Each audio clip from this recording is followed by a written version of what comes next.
you never know who is, like you said, passively listening. You still perform as if you are playing in Carnegie Hall.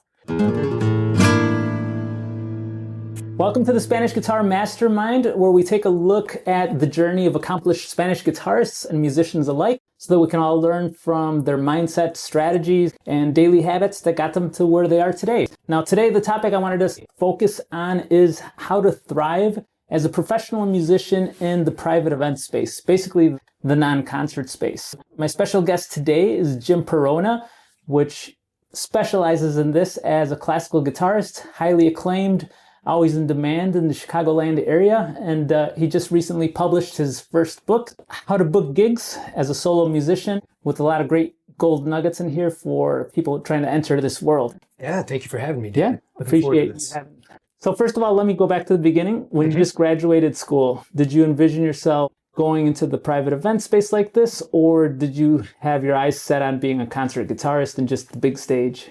So I did envision myself performing in a variety of different performance scenarios, including private events, but not like this, not as a full-time, all-in type of endeavor. I was originally pursuing some kind of teaching gig, had my eye on different, maybe an adjunct professor type of thing. And I very quickly realized, both in my own experience of pursuing that kind of teaching gig and with my colleagues who I went to music school with, that can be a really tricky thing. That can be a tough gig to get.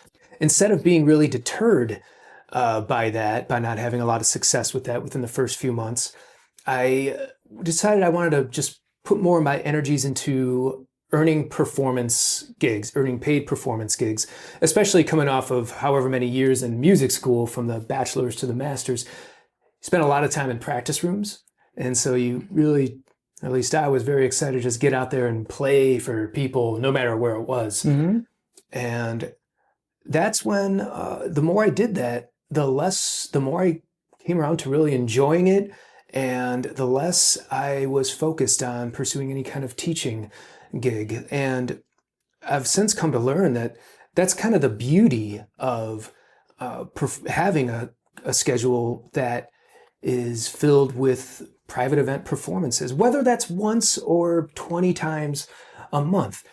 You could very much work it up to be your full-time thing, or it can be a supplemental thing. It could be like the side hustle of sorts. So yeah. I think one thing that's interesting to point out is that there's a stigma to being a wedding musician or wedding guitarist, and they don't equate it like with fulfillment or any artistic type of endeavor. They just feel like it's a total gig on its own, and a job gig. Yeah, just a job gig. Yeah. And I think that's where a lot of people go wrong with it, or a lot of artists go wrong with it, because I was kind of brushing it aside for many years until I discovered there is, besides being one of the most lucrative avenues, besides being on a stage, it's also very fulfilling when you're actually connecting and putting your heart into playing for couples. Absolutely. And so we're speaking about weddings specifically. Right. When I was spending all those years, in the practice rooms from NIU to NEC, you spend so much time, you're drilling repertoire, you're drilling technique, you're trying to clean up your flamenco rasgueados and your tremolo and everything. And I think that'll always be a part of what we do, right? But when I was spending all that time in the practice rooms, it was like, I really want this to mean something for other people. And being a wedding specifically, the magic there, the beauty of it is you are the soundtrack to the most, or at least one of the most important days in these people's lives. And that's a big deal. Exactly. I consider it a big deal for sure. Recently, I posted a clip when I was performing at an event. And actually, this wasn't a wedding, but it's basically the same gist when you're performing at a wedding reception, for example, a wedding cocktail or reception. You're not going to have everyone sitting down and watching you. You're a completely different role. Yeah. And somebody commented on my post, a friend of ours, a photographer friend, and said, too bad they're not too bad they're not listening. And then Sure. and in the past, I've had somebody else comment on a similar post saying like, "Oh, that's so disrespectful. Everyone's just walking by." And what I recently replied back to this person, to my photographer friends, with no disrespect, just to educate them, Yeah. is I said, when we're on a stage, we have one job, which is to command everyone's full attention and captivate them. But when we're doing the private event space, which we're just saying could be just as fulfilling as well, we have a whole different job. Our job is to create a vibe, create an ambiance, Exactly. add a touch of elegance with an actual live musician there. And people are listening, actually. They're passively listening. You realize that because when you take a break or when you walk around in between sets or at the end of your performance, a lot of times people will come up to you and they'll thank you for the music and they'll say it was so beautiful. And while it looked like nobody was listening, you're there doing you're using music and connecting with the people, but in a whole different format. 100%. You still perform as if you are playing in Carnegie Hall. You do not phone it in any sorts, because if you think that people might not be paying attention or that your music isn't reaching people, because you're right, it absolutely is. And you never know who is, like you said, passively listening. First of all, just about everybody will be, but you never know what effect you're really having on them. Those gigs, let's say whether it's a corporate cocktail party, for example, or even the cocktail hour or dinner hour at a wedding or something like that, those can lead to fascinating opportunities because of one of those people in attendance who was passively listening. It's just that's not the setting, the appropriate format to where people are going to give you a round of applause after every single piece you play. Because at those gigs, it's not about us. Right. We are there to serve the overall event as best we can. And that is, like, as you perfectly put it, creating that vibe. It all adds up to being a very successful part of the event. And then after the fact, if we get that review from the client saying, "Oh, you were the best part of my wedding. Oh, you were the most memorable part of my company's holiday party." That's the validation right there. That's the proof that what we do is a huge part of that success. So we are in the background, Exactly. but our effect is a lot more than sometimes we think it is. Yeah, it is. And have you experienced this rush as well, where I'm sure you have, where it unexpectedly becomes a bit of a concert?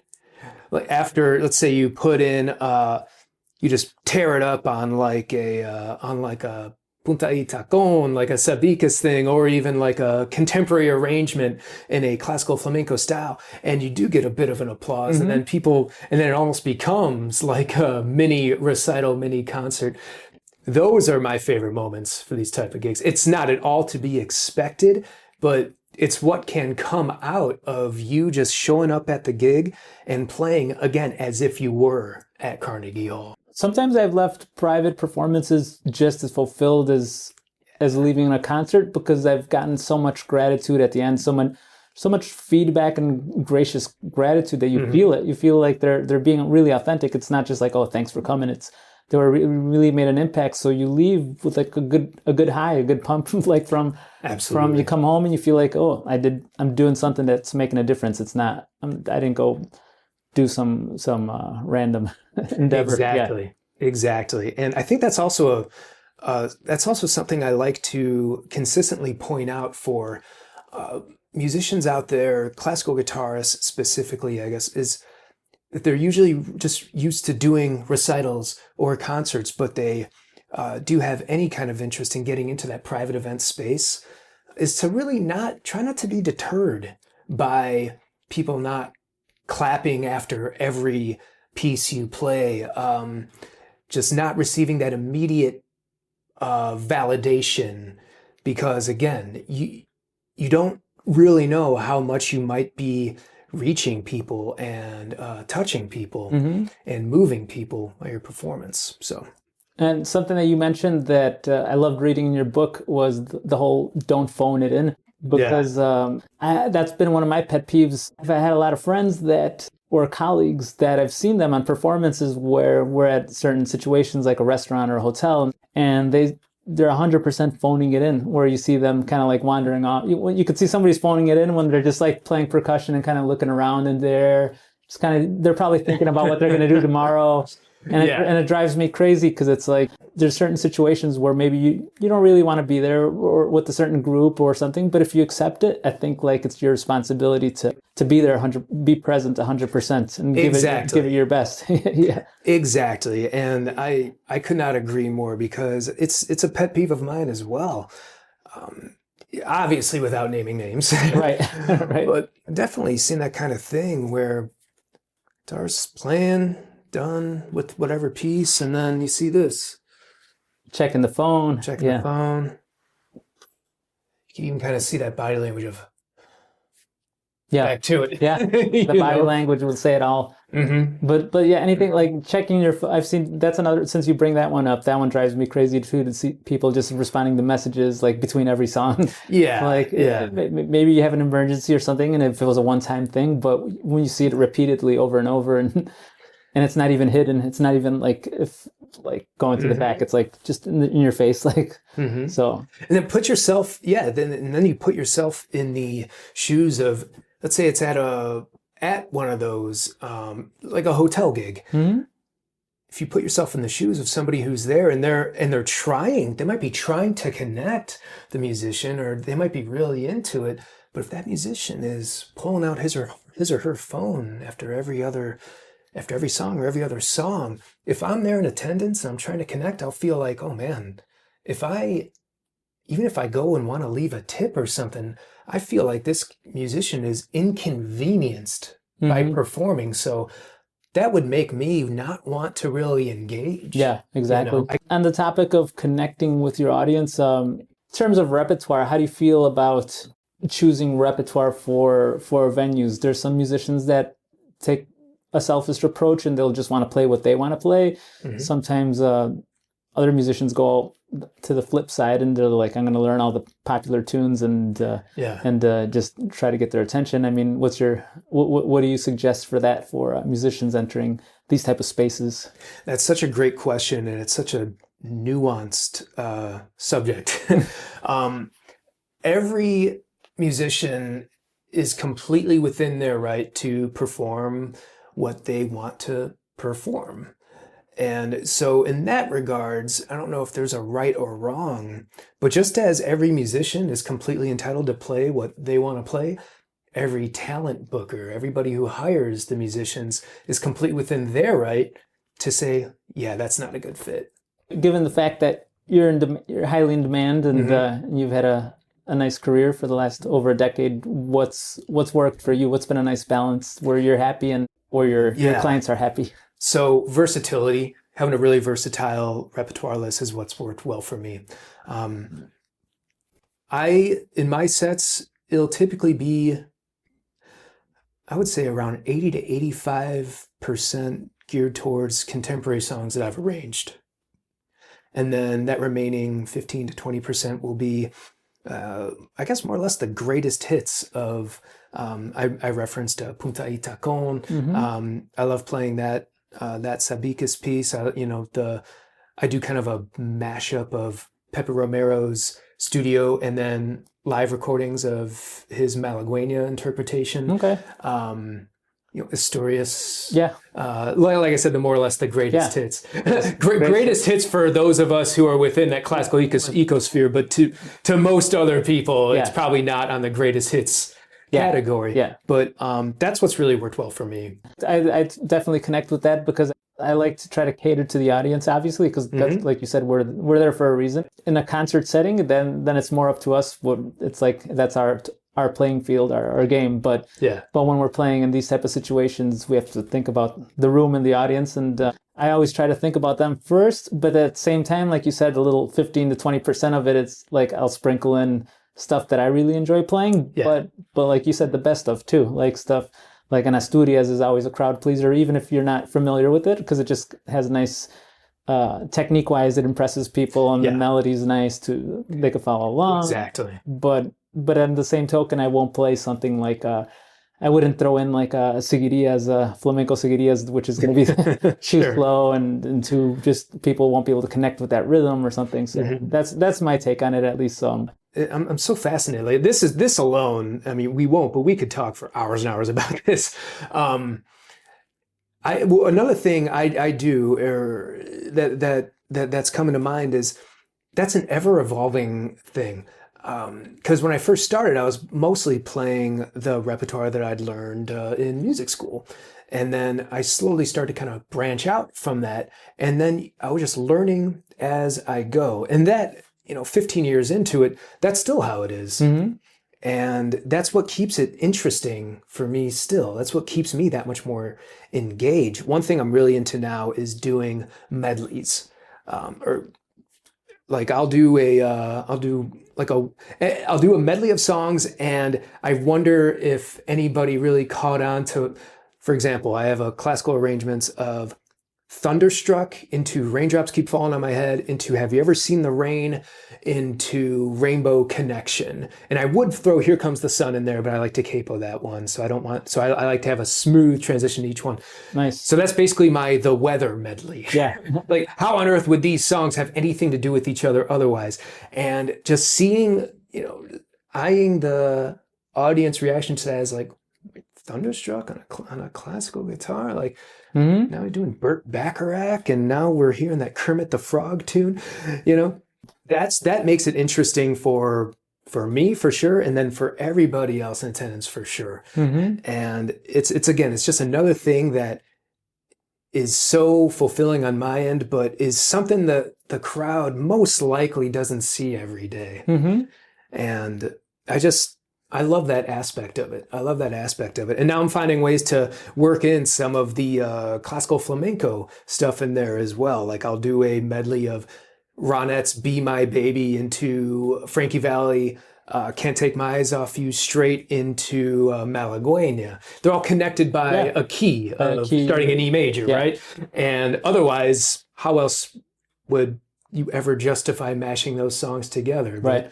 It's just something that is really entertaining. I guess it's also my own way of trying to fit in as much repertoire as I can into like that 3-hour booking. Right. Anyways. Something else that I like from your book is just generally speaking, you use the word gig mindset, which encompasses a lot. And one of the details under the gig mindset is just kind of paying attention to all the minor details, some of the small details which a lot of musicians also neglect.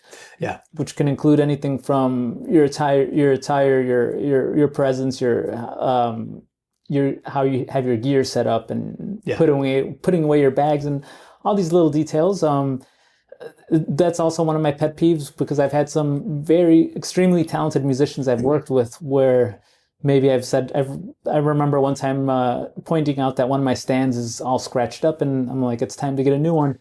And I'm like, I definitely should get a new one, because I don't want to. You're not going to show up to a wedding where people's invested over $50,000 to $100,000 with an old stand. It's like bring your old junky car to the parking lot. And the musician that I was working with, he's like, no, what do you need that for? He's like, this one's totally perfect. He's like, and I'm like, well, you got those details. He's like, nah, nobody's gonna see that. Yeah. I definitely disagree with that one. So, absolutely, and that's what I refer to as the gig mindset. Is, once again, I think it starts with putting yourself in the shoes of a client, treating every event you perform like it's your own. All those smaller details that are actually a big deal. That showing up on time, being presentable, being being on schedule with any scheduled breaks. And some of this stuff should be obvious, right? But unfortunately, it isn't. And so it's that has to be front of mind first and foremost, because to anybody who's hiring you to perform music for their patrons or their clients, they're expecting that. Right. They don't feel like they should have pointed that out beforehand. They shouldn't need to give you that disclaimer prior to. And that's another part of the gig mindset is whoever hired you, make them look like a genius for hiring you. Reflect well on their decision to hire you. Make them feel enthusiastic and happy to have spent that money on you. Right. Exactly. It goes so beyond just, obviously you have to be ready performance-wise. You have to put in a good performance just on the technical level, but this goes so far beyond that. Another thing to mention, I think, is that talent alone isn't going to get you whatever you're expecting, or talent is just half the battle, and we have to wear multiple hats. Exactly.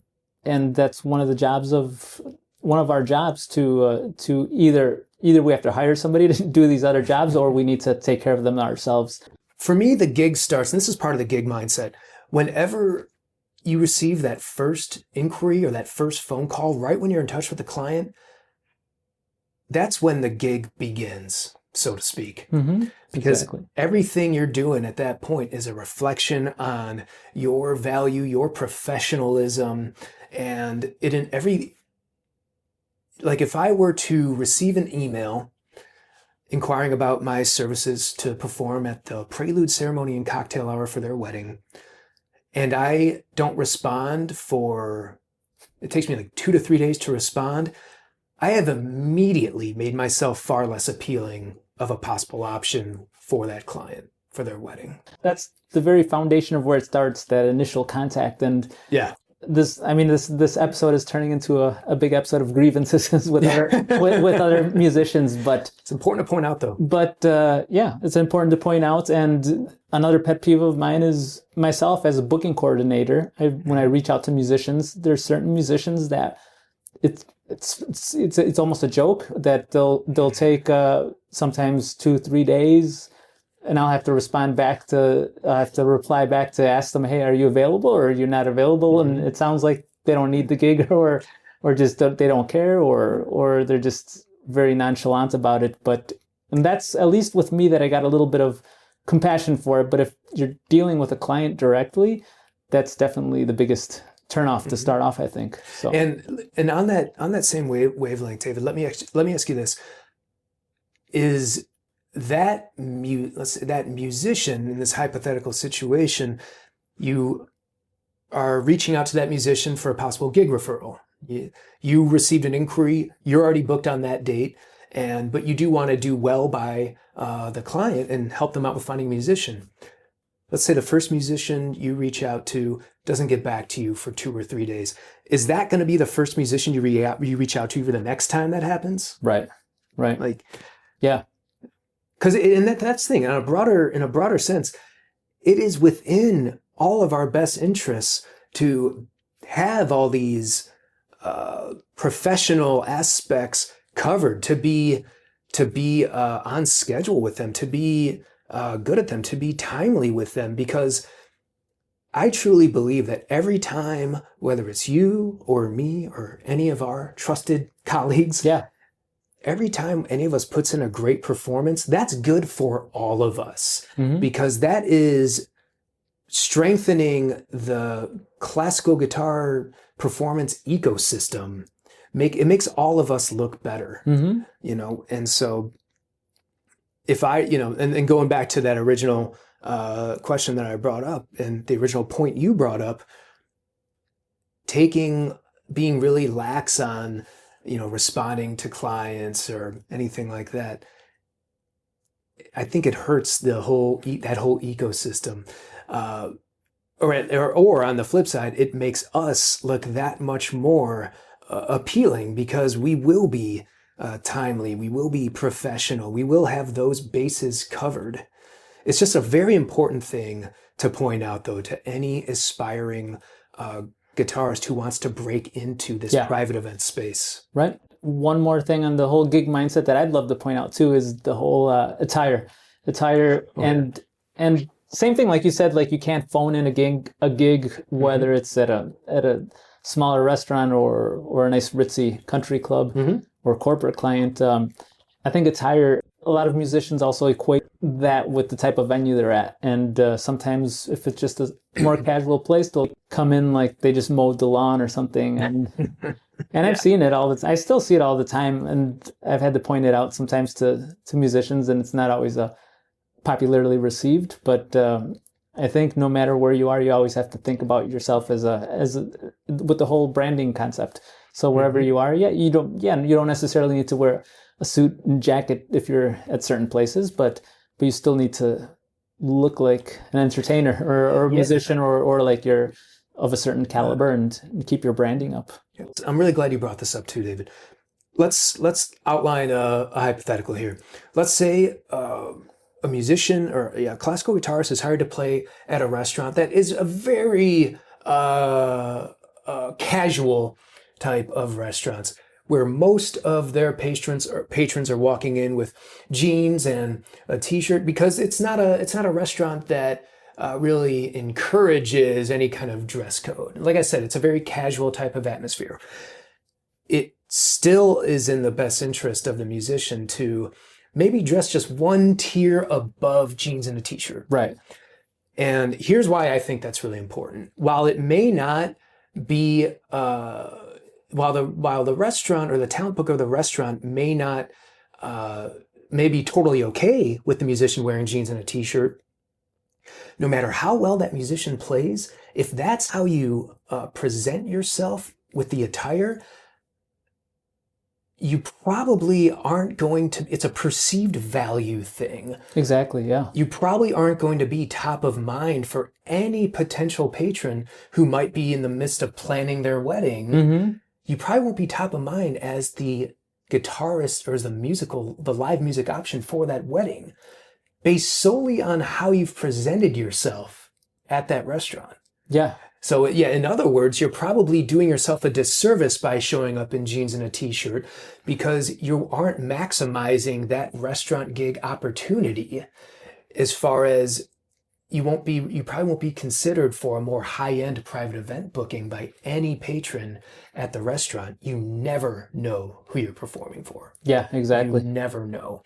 And sometimes just wearing jeans and a t-shirt could be that one crucial factor of why you did not earn a four-figure paying opportunity. The best word you used is the perceived value. Yeah. That, like you said, it might be a casual restaurant, but there might be some really high-end clients in there that they're booking a nice luxury wedding, and they see you kind of just sloppily in jeans and a t-shirt. They won't equate. Sometimes you have to really shove things in people's faces, and if you're just shoving that image, they can't picture you like as an actual luxury artist. So it won't lead to anything else. So all you're doing is just kind of limiting your possibilities and stifling opportunities. And the things we already spoke of earlier, like the checking the phone, that all comes into that. The whole thing. Yeah, because that also falls under that perceived value umbrella for sure. Kind of start wrapping things up. What advice, where should people start? I know ideally people should just pick up your book and go through the whole thing. And I do gotta say, this book is a great guide for people who are either getting out of school or they want to get into the whole event space and just need to start from the very basic foundations just to get an understanding basically everything we've been talking about, but a lot more in depth. But even for someone like me who's been doing it for 2 decades, it's still great to kind of revisit this, because there's always something to learn. And I already picked up a couple of things that reminded me, okay, I gotta do this, or I gotta do that again. So this is definitely recommended to anybody who's in the private event space. But what advice would you have for people who are just getting out of school or just want to enter more of the private event space and get more better paying gigs or more quality gigs? What's some of the first things they should start looking at? So I think having the infrastructure laid out, like the foundation, I believe is how I referred to it in the book. You have to have your own website. No matter how popular social media gets, first of all, I mean, social media,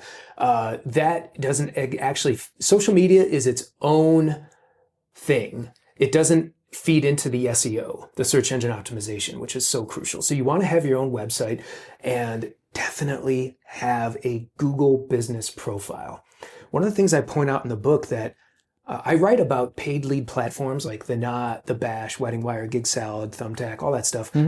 Those are always going to evolve. New ones will pop up. One of the ones I mentioned might be obsolete a few years from now, but really embracing that foundation, you want to have, again, the website, a Google business profile, just because I don't think Google's going away anytime soon. Right. And that's a place where you can collect client reviews, which is huge.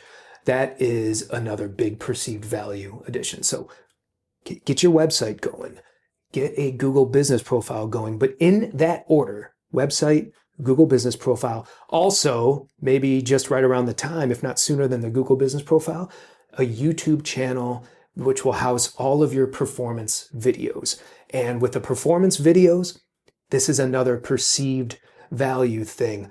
Don't upload videos which are really rough audio and video quality with a bunch of ambient chatter.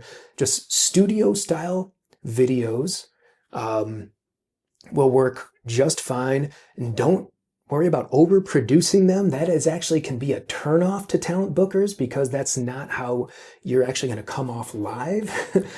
So I think just that foundational stuff right there, plus what we've already spoken about. So again, website, YouTube channel, Google business profile, none of those have to be big expenditures at all.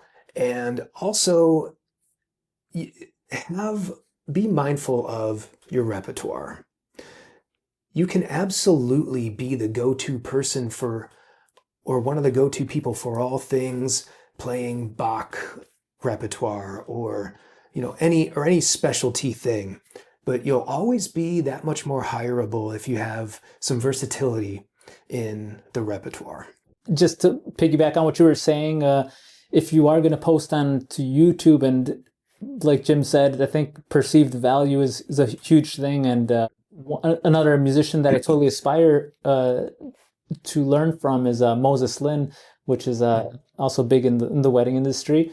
And he pointed out too, like, be careful how you always appear in your videos and stuff. I mean, if you want to play certain venues, don't just pop up videos in your backyard in shorts and like this is kind of back to the whole attire thing and stuff. So just be careful a little bit with your perceived branding and value. Besides that, did you feel like when you graduated school, you were well equipped to do music as a business, or did you feel like that just equipped you more as a performer? Because in my case, that's one thing. I don't know how different schools work or if anything's evolved over the last decade, but they definitely did a great job in equipping me as a performer, but they did a horrible job as equipping me as to live and thrive as a full-time musician without having to resort on teaching or a side gig or anything else like that. So yeah.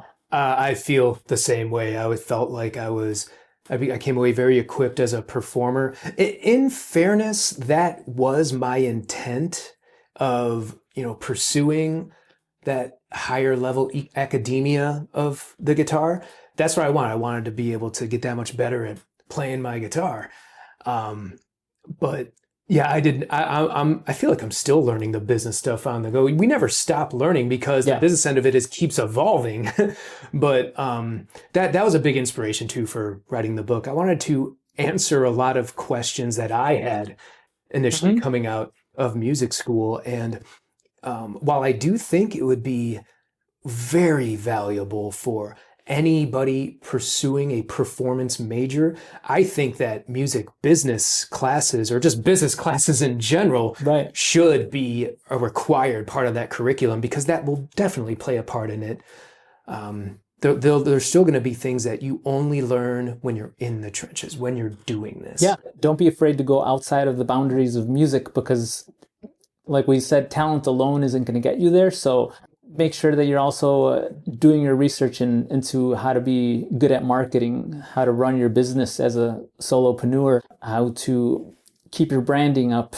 Basically anything that goes for running any business. So any small shop, that's where a lot of musicians tend to lack their research and education, and that's why many musicians complain about where they are, their situation, because they're just focusing on the music. So that would be my final word to you guys. We're both Chicagoans. The Chicago Bears just hired Ben Johnson as their head coach, and he said something that I think perfectly applies to this. Get comfortable being uncomfortable. There's a lot of this, for me at least, was stepping outside of my comfort zone. And it's a huge part of what can lead to your success. Nice. For sure. Well, thanks, Jim. Thanks for joining me. And anybody who wants to look up Jim Perona, I'll put his information in the comment section or description section. And make sure to pick up his new book. It is available on Amazon, How to Book Gigs as a Solo Musician. It is a great book for anybody that wants to work in this industry.